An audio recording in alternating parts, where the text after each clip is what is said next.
तो ये पीड़िता थी जिन्होंने इस वक्त हमारे साथ बात की और उन्होंने उम्मीद जताई है कि उनको न्याय ज़रूर मिलेगा। प्रिंस पासवान, इस पूरे केस के होने के बाद क्या प्रिंस पासवान से आपकी कोई बातचीत भी हुई थी? मैम, मेरी आखिरी बातचीत जो 15 जनवरी को ही हुई थी। 15 जनवरी के बाद मैंने पार्टी चेंज की, उसके बाद से मेरा कोई कांटेक्ट नहीं है। और यहाँ पर चिराग पासवान पर भी एफआईआर में उनका भी नाम है, उसको लेकर क्या कहना है आपका?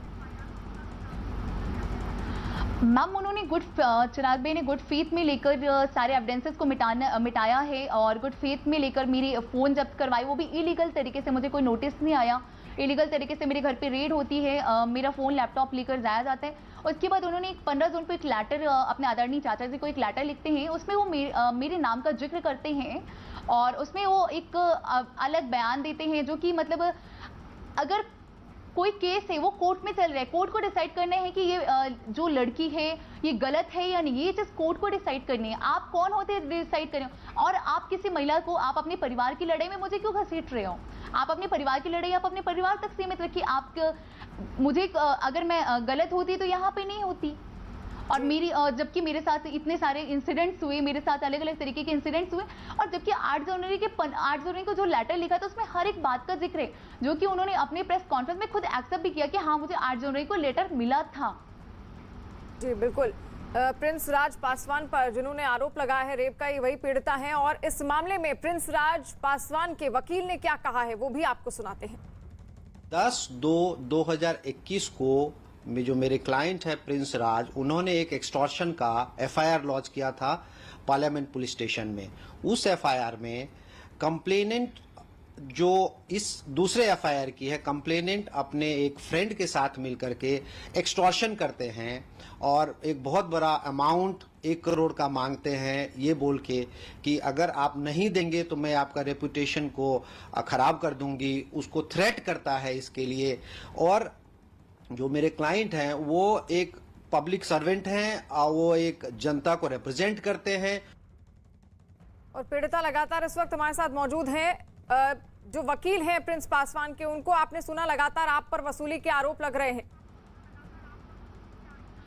मैम, इस चीज़ पे मैं ये चीज़ बोलना चाहूँगी कि अगर वो कहते हैं, पहली चीज़, अगर मैं उन पे वसूली इस तरीके की चीज़ें मैं कर रही हूँ और अगर इस तरीके की चीज़ें उनके द्वारा जो बयान दिया गया कि इस तरीके की चीज़ें कर रहे हो, तो मेरी पार्टी चेंज करने के बाद ही आपने ये चीज़, आप एलिगेशन क्यों लगा रहे हैं? आप मेरे खिलाफ एफआईआर करते हो, आपकी एफआईआर तुरंत लिख ली जाती है, लेकिन मेरी एफआईआर को इतना भटकाया जाता है, घुमाया जाता है, उसके बाद फिर मेरी एफआईआर लिखी जाती है।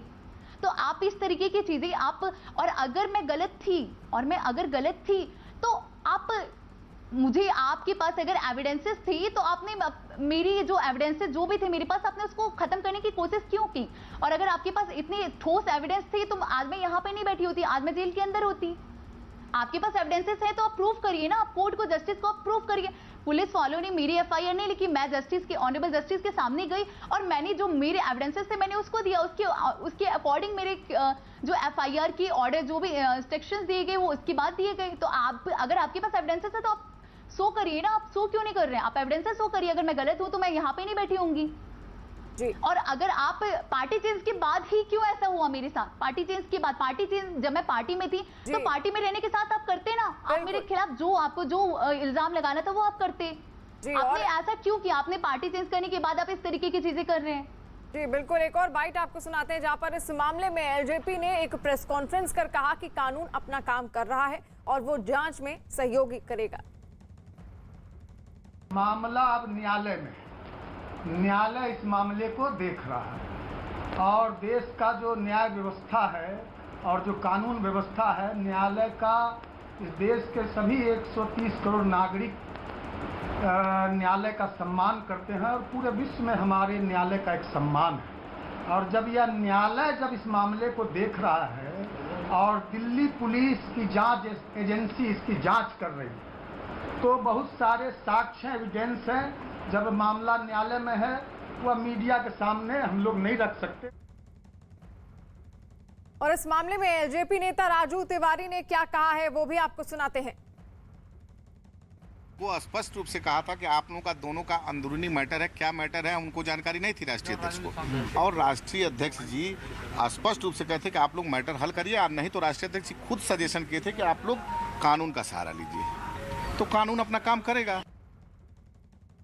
और इस पूरे मसले पर जो पीड़िता हैं वो हमारे साथ जुड़ी हुई हैं।